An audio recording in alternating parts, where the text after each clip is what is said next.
ಅಲ್ಲಿ ಅನ್ನುವಂಥದ್ದನ್ನ ಅಲ್ಲಿ ಮನೋ ಇಂದ್ರಿಯಗಳ ಮುಖಾಂತರ 17 ತತ್ವ ತಗೊಂಡು ಜೀವ ವ್ಯವಹಾರ ಮಾಡ್ತಿ. ನಿನ್ನ ಸಾಕ್ಷಿ ಇರ್ತಿ, ನಿನ್ನ ಸಾಕ್ಷಿ ತಗೊಂಡಲ್ಲಿ ನೀನ್ ಏನ್ ಮಾಡ್ತಿ, ಅಲ್ಲಿ ಎಂತ ಕಾರ್ಯ ಮಾಡ್ತಿ ಅಂದ್ರ ಸೂರ್ಯ ಚಂದ್ರನ್ನು ಹುಟ್ಟಿಸ್ತಿ. ಒಂದ ಕ್ಷಣದೊಳಗ ಒಂದು ನಿಮಿಷ 30 ಸೆಕೆಂಡ್ದೊಳಗ 100 ವರ್ಷಿನ ಕನಸನ್ನು ಕಾಣಬೇಕಾದ್ರ ನಿನ್ನಲ್ಲಿ ಏನದಿ ಆತ್ಮನ ಸತ್ತ ತಗೊಂಡು ಅಲ್ಲಿ ನೀನ್ ಎಲ್ಲವನ್ನೂ ಭೋಗ ಮಾಡ್ತಿ. 3 ಸ್ಥೂಲ ಸೂಕ್ಷ್ಮ ಕಾರಣ ಶರೀರದೊಳಗ ನೀನು 3 ಶರೀರದೊಳಗ ಭೋಗವನ್ನು ಮಾಡ್ತಿ. ಆದ್ರ 3 ಶರೀರಕ್ಕೂ ನೀನ್ ಆತ್ಮ ಹೆಂಗದಿ, ನೀನು ಸಾಕ್ಷಿ ಸ್ವರೂಪ ಎದಿ ಅನ್ನುವಂಥದ್ದನ್ನ ಇಲ್ಲಿ ತನ ಹೇಳಿ ಇನ್ನ ಸೂಕ್ಷ್ಮ ಶರೀರ ತತ್ವಗಳು ಹೇಳ್ತಾರ. ಇಲ್ಲಿ ಸೂಕ್ಷ್ಮ ಶರೀರ ಅಂದ್ರ ಇನ್ನ ಹೇಳಿದಲ್ಲ ಅದೇ ಸ್ಥೂಲ ಶರೀರ ಯಾವ ಪಂಚೇಂದ್ರಿಯ 5 ಮತ್ತ ಪಂಚ ಜ್ಞಾನೇಂದ್ರಿಯ 5 ಮತ್ತ ಪಂಚ ಪ್ರಾಣ 5 ಮತ್ತೆ 2 ಅಂತಃಕರಣೊಳಗಿರುವ ಮನ ಬುದ್ಧಿಗಳು 17 ಶಕ್ತಿಗಳನ್ನು ತಗೊಂಡು ಆ ಲಿಂಗ ಶರೀರ ಅಂದ್ರ ಈ ಸ್ಥೂಲ ಶರೀರ ಬಿಟ್ಟ ಲಿಂಗ ಶರೀರ ಅಂದ್ರೆ ಇಲ್ಲಿ ಆತ್ಮ ಲಿಂಗ ತರ ಅಂದ್ರೆ ಚೈತನ್ಯ ಅಂದ್ರೆ ಒಂದೇ. ಆ ಲಿಂಗ ಸ್ವರೂಪವನ್ನು ತಗೊಂಡು ಆ ತತ್ವಗಳನ್ನು ಕೂಡಿಕೊಂಡು ಈ ಮನಸ್ಸು ಏನ್ ಮಾಡ್ತದ, ವಿಚಿತ್ರಗಳಾದ ಅನೇಕ ಸ್ವಪ್ನಾದಿಗಳನ್ನ ಅಂದ್ರ ನನಗೆ ಇವತ್ತ ಕಲ್ಪನೆ ಮಾಡಿದ್ದನು ಕನಸು ಬೀಳ್ತಾವು. ಹಿಂದಿನ ಜನ್ಮದೊಳಗಿನುವಂತ ಏನೇನು ಅನೇಕ ಜನ್ಮಗಳನ್ನ ನಾವು ಮಾಡೀವಿ. ನಾವ್ ಈ ಜನ್ಮದಾಗ ಏನೂ ಮಾಡಿಲ್ಲ, ಏನೂ ಕೂನಿ ಮಾಡಿಲ್ಲ, ಯಾವ ತಪ್ಪು ಮಾಡಿಲ್ಲ. ಆದ್ರೆ ಹಿಂದಿನ ಜನ್ಮ ಮಾಡಿದಂತ ಸ್ಮರಣ ಮಾಡ್ಕೊಂಡು ಅಲ್ಲಿ ಏನ್ ಮಾಡ್ತಾನ, ಆ ಕನಸನ್ನ ಕಾಣ್ತಾನ. ಅಲ್ಲಿ ಸುಖ ದುಃಖ ಎರಡನ್ನೂ ಅನುಭವಿಸ್ತಾನ. ಅವ ಹಿಂದ ಪುಣ್ಯಾದಿಗಳನ್ನ ಮಾಡಿದ್ನಂದ್ರ ಅಲ್ಲಿ ಶಾಸ್ತ್ರ ಕೇಳ್ದಂಗ ಆಗ್ತದ. ಅಲ್ಲಿ ಪೂಜಾದಿ ಗುರುಗಳಿಗೆ ಪಾದ ಪೂಜೆ ಮಾಡ್ದಂಗ ಆಗ್ತದ. ಅದನ್ನು ಕೂಡ ನೀನು ಸ್ಮರಣದೊಳಗ ಹಿಂದಿನ ಜನ್ಮದ ಕಾರ್ಯಗಳನ್ನು ಇಲ್ಲಿ ನೆನೆದು ನೀ ಭೋಗ ಮಾಡ್ತಿ. ಮತ್ತೆ ಏನೋ ಹೊಡಿದು ಕೊಡಿದು ಬಡಿದು ಎಂದೂ ಮಾಡಿರಂಗಿಲ್ಲ ನೀ ಈ ಜನ್ಮದಾಗ. ಅದನ್ನು ಕೂಡ ಹೊಡಿದು ಬಡಿದು ಅಲ್ಲಿ ಏನಾದ್ರೂ ವಿಚಿತ್ರ ಘಟನೆಗಳನ್ನು ನೀನ್ ನೋಡ್ತಿ ಅಂದ್ರ ಅದು ಸೂಕ್ಷ್ಮ ವಾಸನದಾಗ ಇದನ್ನ ತಗೊಂಡು ಆ ಸ್ವಪ್ನದೊಳಗ ಸ್ಮರಣ ಮಾಡಿ ನೀ ಏನ್ ಮಾಡ್ತಿ, ಮನಸ್ಸಿನ ಮುಖಾಂತರ ಆ ಭೋಗ ಸಂಕಲ್ಪ ವಿಕಲ್ಪ ಭೋಗಗಳನ್ನ ನೀ ಭೋಗಿಸ್ತಿ, ಸುಖ ದುಃಖಗಳನ್ನು ಭೋಗಿಸ್ತಿ. 17 ತತ್ವ ಅಲ್ಲಿ ಸೂಕ್ಷ್ಮ ಶರೀರದ ಕಾರ್ಯ ಮಾಡ್ತದ ಅನ್ನುವಂಥದ್ದನ್ನ ಇವತ್ತು ನಾವು ತಿಳ್ಕೊಬೇಕಾಗಿದೆ. ಮುಂದೆ ಕಾರಣ ದೇಹವು ಕೂಡ ಜೀವನಿಗೆ ಯಾವುದರಿಂದ ಆಗ್ಯದ ಅನ್ನುವಂಥದ್ದನ್ನು ಕೂಡ ಇಲ್ಲಿ ಹೇಳೋರು ಅದಾರ. ರಾಜದಳ ಮೈತ್ರಿಯೇ ಅಂದ್ರೆ ಇಲ್ಲಿ ಮೈತ್ರಾದೇವಿ ಬೀಜದೊಳಗೆ ವೃಕ್ಷ ಒಡಗಿ ಮೈದೂರಿದ ಪೂರ್ಜೆಯಿಂದ ಇಕ್ಕಳ ಕರ್ಣವೆಲ್ಲ ರಾಜ್ಯ ವಿದ್ಯೆಯೊಳ ಅಡಗಿರಲು ತಾನೇ ರಾಜವ ನೇತ್ರೆ ಕಾರಣ ದೇಹ. ಇಲ್ಲಿ ರಾಜವ ನೇತ್ರೆ ಅಂದ್ರ ರಾಜದಳ ನೇತ್ರೆ ಅಂದ್ರೆ ಕಮಲ ಪತ್ರದ ಸದೃಶ್ಯವಾದ ನೇತ್ರವುಳ್ಳ ಮೈತ್ರಿ ಎಂದು ಉಪಮಾ ಕೊಟ್ಟಾರ. ಏನ ಯಾಜ್ಞವಲ್ಕರು ಮೈತ್ರಾದೇವಿ ಎಂತ ಉಪಮೆ ಕೊಟ್ಟಾರಂದ್ರ ಇದು ಒಂದು ನಮ್ಗೆ ಅನುಭವಕ್ಕೆ ಬರ್ಬೇಕು. ಅಂದ್ರ ಕಮಲದಳದ ಅಲ್ಲಿ ಕಮಲದಳ ಎಲ್ಲೈತಿ, ನೀರೊಳಗೆ ಅದ. ಮತ್ತದು ಅದ್ರಾಗ ಏನೈತಿ, ನೀರೇ ಅದ, ಮತ್ತ ಬಿಡು ಕೆಸರು ಅದ. ಎರಡನ್ನೂ ಹಚ್ಚಿಕೊಳ್ಳಲಾರದೆ, ನೀರನ್ನು ಹಚ್ಕೊಳ್ಳಾರದೆ, ಕೆಸರನ್ನು ಹಚ್ಚಿಕೊಳ್ಳದೆ ಅದು ಹೆಂಗ ಅಂದ್ರ ಆ ಪ್ರಕಾಶ ಅದು ಸುಂದರವಾದ ನಮಗೆ ಸೌಂದರ್ಯವನ್ನು ಕೊಡುವಂತದ್ದು ಏನೈತಿಲ್ಲ ಅದು ಹಂಗ ನಿನ್ನೊಳಗೆ ಏನದಂದ್ರೆ ಯಾವುದನ್ನು ಮಲ ಮತ್ತು ವಿಕ್ಷೇಪ ದೋಷಗಳು ಇಲ್ಲದವಳೆ ಮೈತ್ರಿಯೇ. ನೀನು ಕೇಳ್ತಿ ಅಂದ್ರ ನಾವೆಲ್ಲರೂ ಏನ್ ತಿಳ್ಕೊಬೇಕು, ನಾವು ಮೈತ್ರಿ ಅಂತ ತಿಳ್ಬೇಕು. ನಾವು ಕೇಳುವಂತ ನಮಗಿಂತ ವೇದಾಂತವನ್ನ ಕೇಳುವ ಶಕ್ತಿ ಬಂದದಲ್ಲ. ವೇದಾಂತ ಅಂದ್ರೆ ಒಬ್ಬೊಬ್ರು ನಮ್ಗೆ ಏನಂತಾರಂದ್ರ, ವೇದಾಂತ ನೀವು ಈ ಭ್ರಾಂತಿ ಇದ್ದ ಜನರಿಗೆ, ಅಜ್ಞಾನ ಜನರ ಮುಂದೆ ನೀವು ಇಂತ ಮಾತಾಡ್ರಿ ಅವ್ರಿಗೆ ಕಿವಿ ಒಳಗ ಎಣ್ಣೆ ಕಾಸಿದ್ರೆ ಎಷ್ಟು ತ್ರಾಸ ಆಗ್ತದ, ಸುಡು ಎಣ್ಣೆ ಕಿವ್ಯಾಗ ಹಾಕದ ಅಷ್ಟು ತ್ರಾಸ ಆಗ್ತದಂತ. ಯಾಕ ಅವ್ರಿಗೆ ಏನು ಅದನ್ನ ಹೊಂದಿರಂಗಿಲ್ಲ, ಆಡಿರಂಗಿಲ್ಲ. ನಾವ್ ಅವ್ರಿಗೆ ಏನು ಸುಮಾರು ಅಂದಿಲ್ಲ, ಏನು ಅಂದಿಲ್ಲ. ಹಿಂಗ ವೇದಾಂತ ಹಿಂಗ ಹೇಳ್ತದ ಅಂತಂದ್ರ ಅವ್ರಿಗೆ ಬಹಳ ನೋವಾಗ್ತದ. ಅದಕ್ಕೆ ನೀನು ಹಂತದೊಳಗಿದೀನಿ, ಸಂಸಾರದಾಗ ಇದ್ದು ಪ್ರಪಂಚದಾಗ ಇದ್ದು ನೀನು ಎರಡನ್ನೂ ಲೇಪನಿಸದವಳೆ ಮೈತ್ರಿ. ಅಂದ್ರೆ ನಿನಗ ವೇದಾಂತ ಕೇಳುವಂತ ಇಂಟ್ರೆಸ್ಟ್ ಅದ, ರುಚಿ ಅದ. ಅಂದ್ರೆ ನೀನು ಸಂಸಾರದ ಮಲನಾಶಿ ನಿನ್ನಲ್ಲಿ ಇಲ್ಲ ಅಂತ ಅರ್ಥ ಆಗ್ತದಿಲ್ಲ ನಮಗ. ಮತ್ತ ಇನ್ನೊಂದ್ ಏನೈತಿ, ಮತ್ತೆ ನೀ ಕೆಸರು ಉಳ್ಳವಳೆ ಇದಿ. ಈ ಪ್ರಪಂಚದ ಎರಡು ಸುಖ ದುಃಖಗಳು ಎರಡು ನಾವು ಎರಡಕ್ಕೂ ನೀನ್ ಲೇಪನ ಆಗಲ್ಲವಳೆ ಅಂದ್ರ ಅವ್ರು ಎಂತ ಮಾತುಗಳನ್ನ. ಎರಡಕ್ಕೂ ನೀನ್ ಲೇಪನ ಆಗಿಲ್ಲ. ನಿನ್ನಲ್ಲಿ ಏನದ, ಸಾಕ್ಷಿ ಸ್ವಭಾವದೊಳಗೆ ನೀ ಪ್ರಪಂಚ ಮಾಡೋವಳೆ ಮೈತ್ರಿ ಅನ್ನುವಂಥದ್ದನ್ನಲ್ಲಿ ಉಪಮೆ ಕೊಟ್ಟಾರ.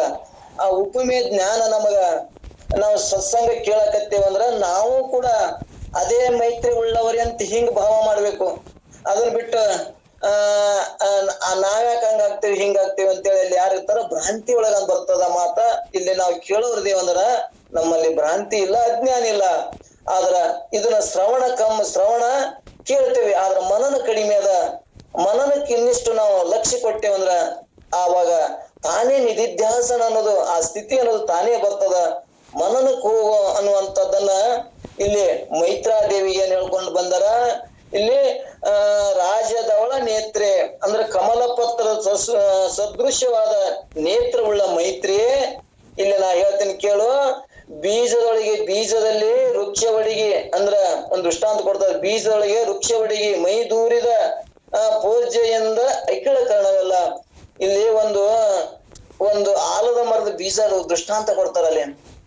ಆಲದ ಮರ ಎಷ್ಟು ಕಣ್ಣಿಗೆ ಸೂಕ್ಷ್ಮ ಅದಂದ್ರ ಅದು ಅಷ್ಟು ಸಣ್ಣ ಸೂಕ್ಷ್ಮ ಅದ. ಅದ್ರೊಳಗ ಏನ್ ಅಡಕಾಗ್ಯದಪ್ಪ ಅಂದ್ರ ದೊಡ್ಡ ಆಲದ ಮರನೇ ಅಡಕಾಗ್ಯದ. ಮರ ಎಟ್ಟಾಗ್ಯದಂದ್ರ ಅದ್ರ ಎಲಿ ಕೊಂಬಿ ಎಷ್ಟೋ ಹಕ್ಕಿ ಪಕ್ಷಿಗಳು ಬಂದು ಕುಂದಿರ್ತಾವ. ಅದು ಎಂತ ದೊಡ್ಡದಪ್ಪ ಅಂದ್ರ ಆಲದ ಮರ. ಒಂದ್ ಕಡೆ ಹೇಳ್ತಾರೆ, ನಾವ್ ಕೇಳೇವೆ, ಒಂದ್ ತವಲಿ ಬೆಂಗಳೂರಾಗ ಏನೋ 1 ಎಕರೆದಷ್ಟು ಆಲದ ಮರ ಅದತ್ತು. ಒಂದೇ ಗಿಡದ ಬೇರ, ಒಂದೇ ಆಲದ ಮರ ಅಂದ್ರ ಅಂತ ಸಣ್ಣ ವೃಕ್ಷದೊಳಗ ಅದು ಅಡಿಗೆ ನೋಡು. ಹಂಗ ನಿನ್ನೊಳಗೆ ಏನಾಗ್ತಾರಪ್ಪ ಅಂದ್ರ ಸೂಕ್ಷ್ಮವಾಗಿ ನಿನ್ನೊಳಗೆ ಏನೈತಿ ಅದು ಅಂತ ಜ್ಞಾನವನ್ನ ಎಲ್ಲದೂ ಕೂಡ ನಿನ್ನೊಳಗ ಅರಿಯುವಂತ ಅರುಸ್ವರೂಪಳೇ ನೀನದಿ. ಅದು ಹೆಂಗಾಗ್ಯದ ಅಂದ್ರ ಬೀಜ ರೂಪದೊಳಗ ಅವ್ಯಕ್ತ ಆಗ್ಯದ.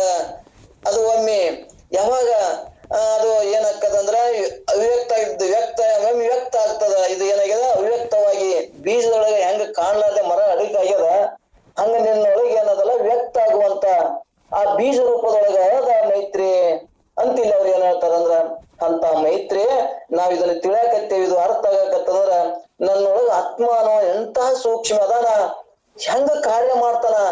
ಆ ಮರದ ದೃಷ್ಟಾಂತ, ಮರ ಇಟ್ಟು ಸೂಕ್ಷ್ಮ ಒಳಗೆ ಹೆಂಗ ಅದು ಅವ್ಯಕ್ತವಾಗಿ ಇಟ್ಕೊಂಡದ. ಮರದ ಗಿಡದ ರೆಂಬೆ ಕಾಯಿ ಬೇರ ಎಲ್ಲವನ್ನು ಹೆಂಗ ಅವ್ಯಕ್ತವಾಗಿ ಇಟ್ಕೊಂಡದ, ಹಂಗ ಆತ್ಮ ನೀನು ಇದು ಎಲ್ಲವನ್ನ 5 ಕೋಶದ ಒಳಗ ನೀನು ವ್ಯಕ್ತವಾಗಿದೆಯಲ್ಲ. ನೀ ಎಲ್ಲವನ್ನು ತಿಳಿತೀ ಅಂದ್ರ ನೀನ್ ಎಂತ ಆತ್ಮ ಸ್ವರೂಪ ಸೂಕ್ಷ್ಮ ಅದಿ ಮೈತ್ರಿ ನೀನು ಅಂತ ಸೂಕ್ಷ್ಮ ಉಳ್ಳವಳೆ ಅಂತೇಳಿ ಅಲ್ಲಿ ಏನ್ ಮಾಡ್ಯಾರಪ್ಪ ಅಂದ್ರ ಅವಳನ್ನ ಕೊಂಡಾಡ್ಯಾರ. ಅದಕ್ಕೆ ನಾವು ಕೂಡ ಇದನ್ನ ಕೇಳಕತ್ತೇವ ಅಂದ್ರೆ ನಾವು ಭಾಗ್ಯವಂತರು, ಪುಣ್ಯವಂತರು, ಪಾವನ ಹೃದಯದವರು ಅಂತ ತಿಳ್ಕೋಬೇಕು. ಅದನ್ನ ಬಿಟ್ಟು ಇದು ನಮ್ಗೆ ಏನ್ ಅನಿಸ್ತದಂದ್ರ ಭ್ರಾಂತಿ ಇದ್ದವ್ರಿಗೆ ಅಜ್ಞಾನಕ್ಕಾದ್ರ ಅಲ್ಲಿ ಸುಖ ಆಗ್ತದ, ಇಲ್ಲಿ ಸುಖ, ಅದು ಸತ್ಯ ಅಂತ ತಿಳ್ಕೊಂಡು ಅಲ್ಲೇ ಬಿದ್ದು ಅಡ್ಡಾಡಿ ಅಲ್ಲೇ ಸತ್ತು ಹೋಗ್ತಾವ. ಆದ್ರೆ ಇಲ್ಲಿ ವೇದಾಂತ ಏನ್ ಹೇಳ್ತದಂದ್ರ ಕಾಲ ಕರ್ಮ ಮಾಯಿ ಗೆಲ್ಲಬಹುದು. ಏನ್ ಮಾಡು, ನಿನ್ನ ಮನಸ್ಸು ವಿಶಾಲ ನೋಡು, ವಿಶಾಲತೆ ಮಾಡು. ಎಲ್ಲದ್ರೊಳಗ ಆ ಭಗವಂತನೇ ತುಂಬ್ಯಾನ. ಭಗವಂತ ಎಂತ ಸುಂದರ ಅದಾನ, ಇಷ್ಟೆಲ್ಲಾ ಎಷ್ಟು ಚಂದ ತಯಾರು ಮಾಡ್ಯಾನ ಅಂತವ.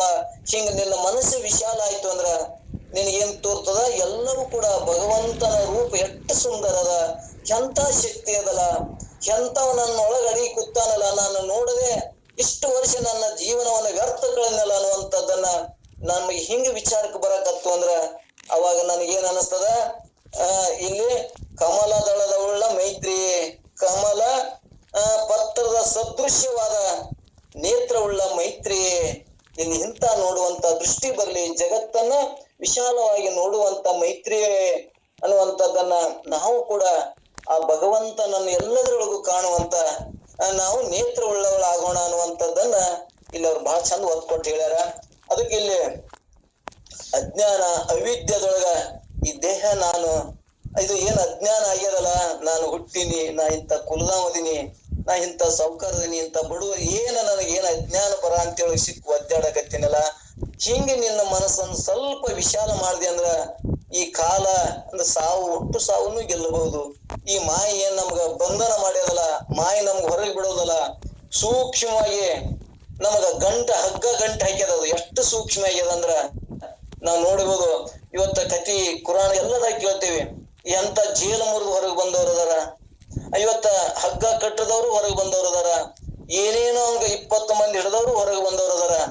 ಆದ್ರೆ ಈ ಸೂಕ್ಷ್ಮ ನನ್ನೊಳಗ ಮೋಹ ಎಂಬ ಹಗ್ಗ ಕಟ್ಕೊಂಡೇವಲ್ಲ, ಇದನ್ನ ಎಂದೆಂದು ಹರಿಲಾರದಷ್ಟು ಎಷ್ಟು ಸೂಕ್ಷ್ಮ ನಾವೇ ಕಟ್ಕೊಂಡೇವೆ.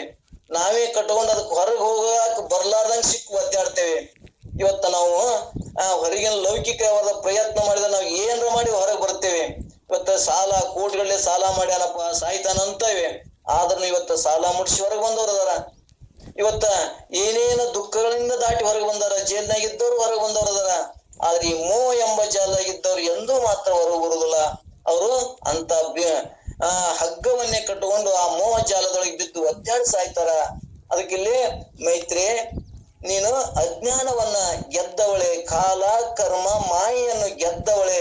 ನೀನು ಮನಸ್ಸು ಏನಾಗಿದೆ ವಿಶಾಲವುಳ್ಳವರಾಗಿ, ನೀನು ಶಿವನ ಭಕ್ತಳಾಗಿ ಶಿವನನ್ನ ನನ್ನೊಳಗ ಕಂಡುಕೊಳ್ಳವಳದೆ ಮೈತ್ರಿ.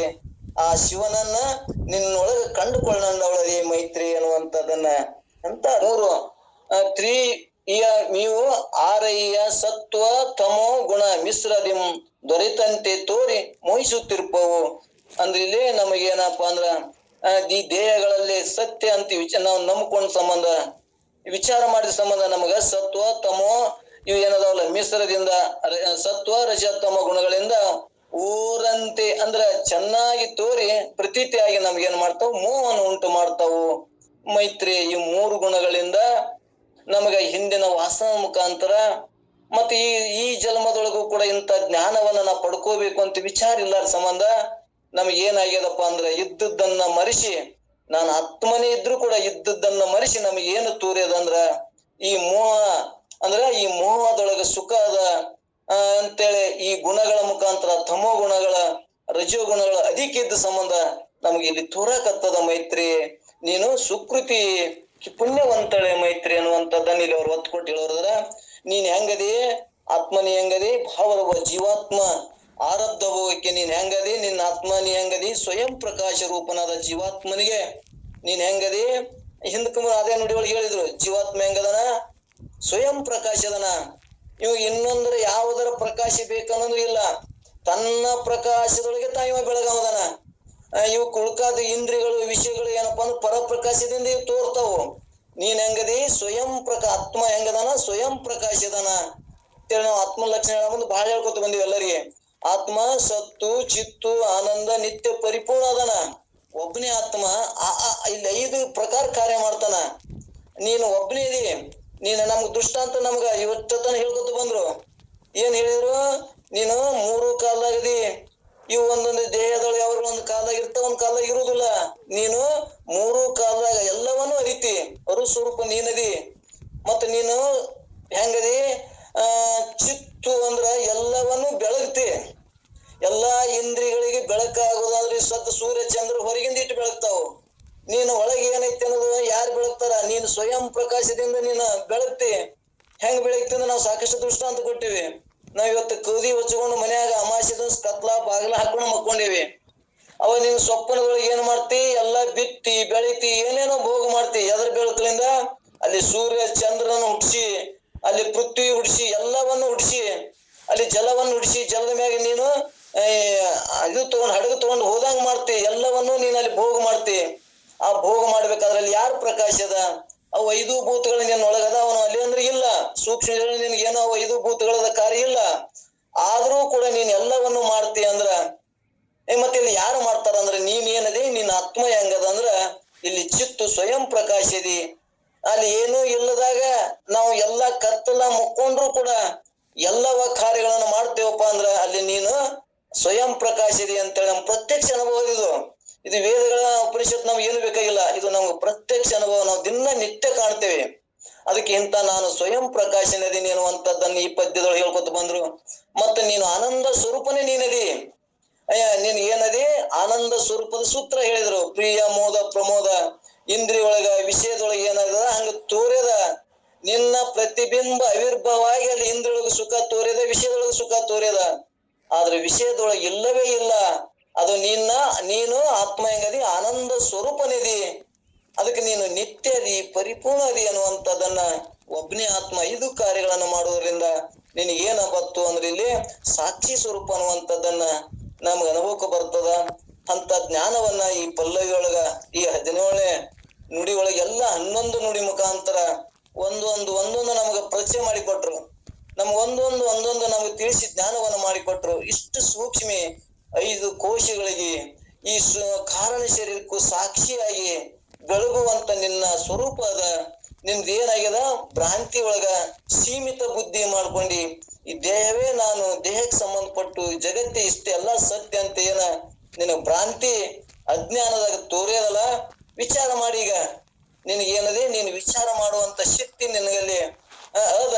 ಅದಕ್ಕೆ ಸ್ವಲ್ಪ ನೀನು ವಿಚಾರ ಮಾಡು ಅನ್ನುವಂಥದ್ದನ್ನ ಇಲ್ಲಿ ಮೈತ್ರಿಗೆ ಮುಖಾಂತರ ನಮಗೂ ಅದೇ ಹೇಳ್ಯಾರ ಜ್ಞಾನಿಗಳು. ಯಾರು ಯಾಜ್ಞವಲ್ಕರು ನಮಗೂ ಕೂಡ ಇದೇ ಜ್ಞಾನವನ್ನು ಮಾಡಿಕೊಡ್ತಾರ. ಮತ್ತ ಅವರು ಜ್ಞಾನಿಗಳ ಯಾಜ್ಞವಲ್ಕರು ಹೆಂಗಿದ್ರು ಅನ್ನೋದು ಸಾಕಷ್ಟು ಸಲ ಕಥೆ ಕೇಳಿವಿ. ಅವರು ಎಷ್ಟೆಲ್ಲಾ ಪ್ರಪಂಚ ಮಾಡ್ತಿದ್ರು, ಮತ್ತೆಲ್ಲಾ ಭೋಗ ರಾಜ್ಯದ ಭೋಗ ಮಾಡ್ತಿದ್ರು, ಸಾವಿರಾರು ಲಕ್ಷಗಟ್ಲೆ ಆಕಳ ಎಲ್ಲಾ ವಿದ್ಯೆಗಳ ಅದರ ಬಗ್ಗೆ ಮತ್ತೆ ನಾಳೆಗೆ ಚರ್ಚೆ ಮಾಡೋರದಾರ. ಅದನ್ನ ಮತ್ತೆ ನಾಳೆಗೆ ನಾವು ನೀವು ಚರ್ಚೆ ಮುಖಾಂತರ ಸೂಕ್ಷ್ಮ ಆಗ್ತದಲ್ಲ ಅಷ್ಟು ಸೂಕ್ಷ್ಮನಾಗಿದ್ದುಕೊಂಡು ನಮ್ಮ ಕಂಠಸ್ಥಾನದಲ್ಲಿ ಯಾರು ಅಂತಂದ್ರೆ ತೇಜಸ್ಸ ಜೀವನ ಇದ್ದುಕೊಂಡು ಏನು ಮಾಡ್ತಾನಂದ್ರ ಅಲ್ಲಿ ಸ್ವಪ್ನ ಲೋಕವನ್ನ ಅರಿತಾನಂತ. ನೋಡು, ನಾವು ನಿದ್ರೆ ಹತ್ತಿದಾಗ ಎಷ್ಟು ವಿಶಾಲವಾಗಿ ಹಂಗ ಜಾಗ್ರತಿನೊಳಗ ನಾವು ಕಾಣ್ತೀವಲ್ಲ, ಹಂಗ ಸ್ವಪ್ನದೊಳಗ ಕೂಡಿಕೊಂಡು ಆ ಜೀವ ತೇಜಸ್ಸ ಜೀವ ವಿಶಾಲವಾಗಿ ಇರ್ತಾನೆ. ನೋಡ್ಬೇಕು ಅಲ್ಲಿ ಏನಂದ್ರೆ ನಾವು ಮದುವೆ ಒಳಗೆ ತೊಡಗಿರ್ತೇವಿ, ಅಲ್ಲಿ ಮದುವೆ ಕಾರ್ಯದೊಳಗೆ ತೊಡಗಿರ್ತೇವಿ, ಒಬ್ರಿಬ್ರು ಮದುವೆ ಗಂಡ ಹೆಂಡತಿ ಮದುವೆ ನಡೀತಿರ್ತದ. ಸುಪ್ತಿ ಅವಸ್ಥೆಯನ್ನ ಅರಿತಾನ ಅಂತ ತಿಳ್ಕೊಂಡು ನಮಗ ಇಲ್ಲಿವರೆಗೆ ಗುರುಗಳು ತಿಳಿಸ್ಕೊಂಡು ಬಂದ್ರ. ಹಂಗ ಸ್ಥೂಲ, ಸೂಕ್ಷ್ಮ, ಕಾರಣ, ದೇಹ, ಈ ಮೂರು ದೇಹಗಳನ್ನ ನಾವು ಏನು ಮಾಡ್ತೇವಿ ಅಂತಂದ್ರ ಅರಿತೇವು. ಜೀವನು ಅರಿತಾನ.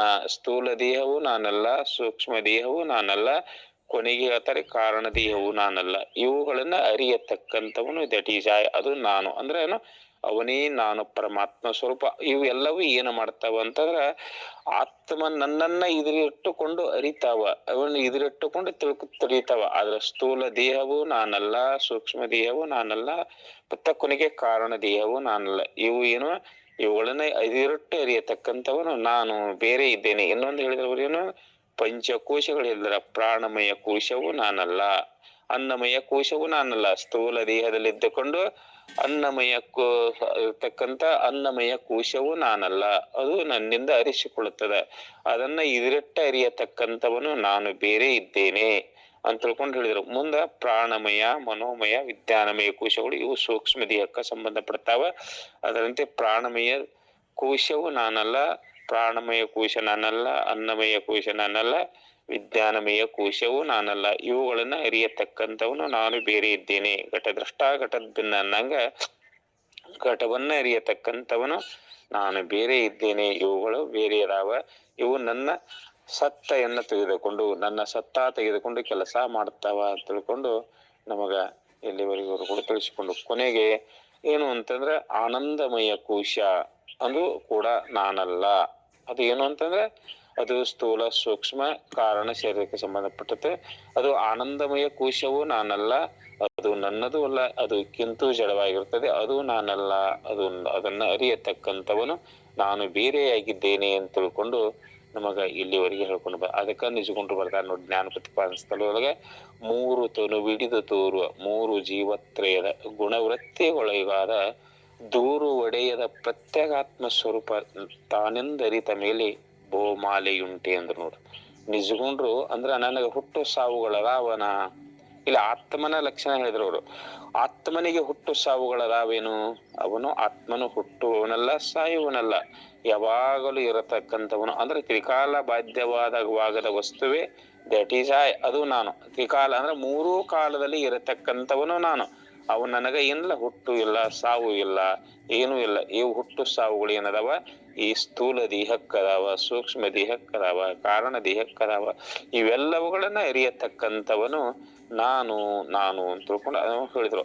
ಇನ್ನ ಒಂದು ಮಾತು ಹೇಳಿದ್ರು ಅವ್ರು, ಏನು ಅಂತಂದ್ರೆ ಅಲ್ಲಿ ಹೇಳಿದ್ರು, ಮಾಯೆಯು ಕಾಲ ಕರ್ಮವೆಂಬಿ ಇವನು ಗೆಲ್ಲಲಿರುವುದು ವಿಶಾಲ ಮತಿಗಳು ನೀವು ಶಿವಭಕ್ತಿಯುಕ್ತರಾಗಿರಿ ಅಂತ ತಿಳ್ಕೊಂಡು ನೀತಿ ಕ್ರಿಯಾಸ್ಥಲದ ಒಂದು ಪದ್ಯವನ್ನ ಆಧಾರ ಬಗ್ಗೆ ಇಟ್ಟುಕೊಂಡು ಗುರುಗಳು ನಮಗ ಹೇಳ್ಕೊಂಡು ಬಂದ್ರು.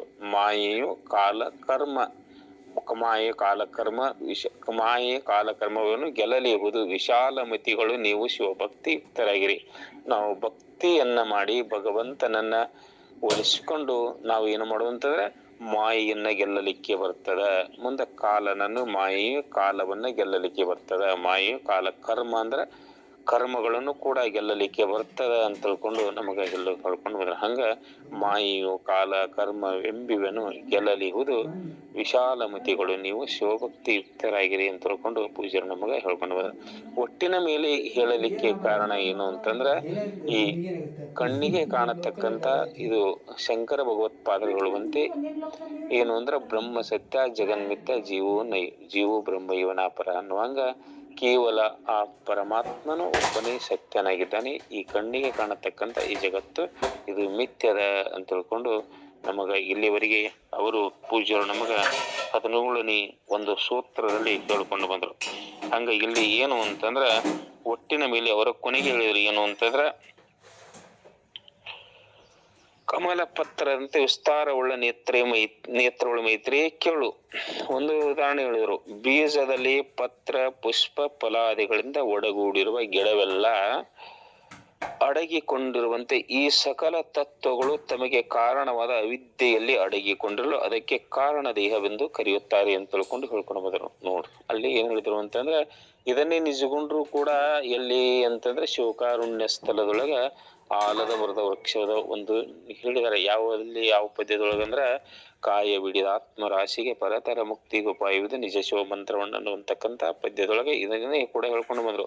ಅಲ್ಲಿ ಇನಿತಾದ ಒಟ ಬೀಜದ ಹರ ಘನತೆಯಿಂತೆ ಶವಾರು ವರ್ಣಾದ ಮನುವಿದು ಮನಸಿಜರ ಬೋಧಕ ಬೇಗದೊಳುಮೆ ಮನಸಿಜರ ಬೋಧಕ ಬೇಗದೊಳುಮೆ ಈಶ ಮಂತ್ರೋ ಮಹಾಶಕ್ತಿರೀಶ್ವರ ಪ್ರತಿಪಾದಕ ಸಕ್ರ ದುಚ್ಚಾರ ಮಾತ್ರೇಣ ಪಂಚಾಕ್ಷರ ಮಹಾಮನು ಸರ್ವೇಶಾಮಪಿ ಜಂತುನಾಂ ಸರ್ವ ಪಾಪಕ್ಷಯೋ ಭವೇತ್ ಎನ್ನಲಾಗಿ ಇಂತೆನ್ನಲಾಗಿ ಶ್ರುತಿ ಎನ್ನಲಾಗಿ ಹವಣಿಸಬಾರದ ಹಲವು ದುಃಖಗಳನ್ನು ಅನವರ್ತ ಅನುಭವಿಸುವ ಶವೇದ ಆನಂದವು ಇನ್ನೊಂದು ಕಡೆ ಹೇಳ್ಕೊಂಡು ಬರ. ಹಂಗ ಇಲ್ಲಿ ಏನಂತ, ಇನಿತಾದ ಒಟ್ಟು ಬೀಜದ ಅಂದ್ರ ಇನಿತ ಆಲದ ಮರದ ವೃಕ್ಷ ಒಂದು ಬೀಜ ನೋಡಿ ಎಷ್ಟು ಸಣ್ಣದ. ಆ ಒಂದು ಆಲದ ಮರದ ಬೀಜ ಸಣ್ಣದಾಗಿದ್ದರೂ ಕೂಡ ಒಂದು ಎಕರೆಗಟ್ಲೆ ತನ್ನ ವಿಶಾಲವಾಗಿರತಕ್ಕಂತ ಗಿಡವನ್ನ ಅದರೊಳಗ ಅವ್ಯಕ್ತಗೊಂಡಿರ್ತದ. ಅಂತ ಈ ಒಂದು ಏನು ಅಂತಂದ್ರೆ ಇಲ್ಲಿ ಏನು ಅಂತಂದ್ರ ಆ ಓಂ ನಮಃ ಶಿವ ಅಂತಕ್ಕಂತ ಆ ಮಂತ್ರ, ಆ ಪರಮಾತ್ಮ ಅಂತಕ್ಕಂತ ಮಂತ್ರ ಎಷ್ಟು ವಿಶಾಲದ. ಅಂತ ಆತ್ಮನ ಸತ್ತೆಯನ್ನ ತೆಗೆದುಕೊಂಡು ಇವೆಲ್ಲವೂ ಕೂಡ ಕೆಲಸ ಮಾಡ್ತವೆ. ಇನ್ನೊಂದು ಹೇಳಿದ್ರೆ ನಮಗ, ಮನುಷ್ಯನ ಆಶಾ ಎಷ್ಟು ವಾಸನ ಎಷ್ಟು ಬಲಿಷ್ಠ ಐತಿ ಅಂತ ಹೇಳಿದ್ರು. ಅವರು ಒಂದಲ್ಲ ಎರಡಲ್ಲ ಅನಂತ ಜನ್ಮದ ವಾಸನೆಗಳನ್ನ ತೆಗೆದುಕೊಂಡು ಮನುಷ್ಯ ಈ ಜನ್ಮ ದೇಹವನ್ನ ತೊಟ್ಟುಕೊಂಡು ಬಂದಿರ್ತಾನ. ಆ ಹಿಂದಿನ ಜನ್ಮದ ವಾಸನಾ ರೂಪ ಸಂಸ್ಕಾರವೇ ಈ ನಮಗ ಅದು ಪ್ರತಿಫಲವನ್ನ ಕೊಡ್ತದ ಅಂತ ತಿಳ್ಕೊಂಡು ಪೂಜ್ಯ ನಮಗ ಶಂಕರಾನಂದ ಗುರುಗಳು ಬಹಳಷ್ಟು ಸವಿಸ್ತಾರವಾಗಿ ಈ ಒಂದು ಪರಮಾನುಭವ ಬೋಧೆಯ ಒಂದು ಮಹತ್ವವನ್ನ ನಮಗೆ ತಿಳಿಸಿಕೊಂಡು ಬಂದರು. ಅಂತ ಪೂಜ್ಯರಿಗೂ ಕೂಡ ನಾನು ಮತ್ತೊಮ್ಮೆ ಅನಂತ ಕೋಟಿ ಶರಣಗಳನ್ನು ಸಮರ್ಪಣೆ ಮಾಡಿ, ಇಲ್ಲಿಯವರೆಗೆ ನನ್ನ ಯಥಾಮತಿಗೆ ನಿಲುಕುವಷ್ಟು ಆ ಭಗವಂತನ ಚಿಂತನೆಯನ್ನ ತಮ್ಮ ಮುಂದಿಟ್ಟಿದ್ದೇನೆ. ಏನಾದರೂ ಲೋಪದೋಷಗಳು ಆದರೂ ಆಗಬಹುದು, ಆದರೂ ಕೂಡ ಅವುಗಳನ್ನ